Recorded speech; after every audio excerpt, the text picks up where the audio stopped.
şaşırma, sabrımızı taşırma. Ilgazlar, şaşırma, sabrımızı taşırma. Bizim ülke sınırlarımızdan bir çıkmıyorlar. Dostum bizim ülkeye sınırlarımız. Hadi oğlum. Hadi.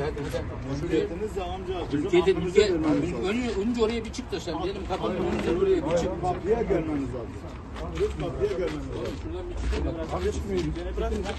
Ne öyle? Kime vuruyorsun oğlum? Ne vuruyorsun? Kimsiniz? Hayırdır? Hayırdır lan polis? Hem parasını ödemiyorsun. Tamam devam edin. Hem adamın cebine. Gel. Hadi haklarımızı versinler çıkalım. Haklarımızı ödemeye çıkacağız biz. Hem parasını ödemiyorsun. Çalışmışız abi.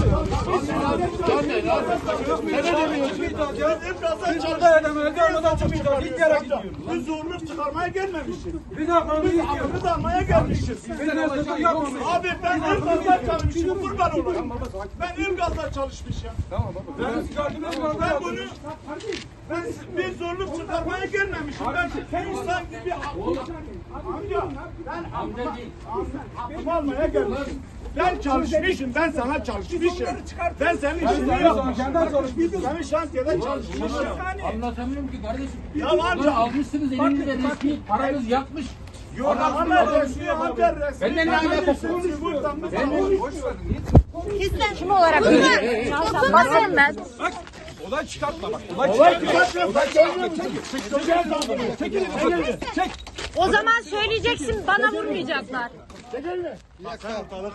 Ben ortalık kaldırıyor çocuğa. Ben. Hiçbir şey yapamazsınız. O ortalığı karıştırma. Bak o seninle başladı, tamam mı? Bu kim ya? Bu kim ya? Bu kim ya?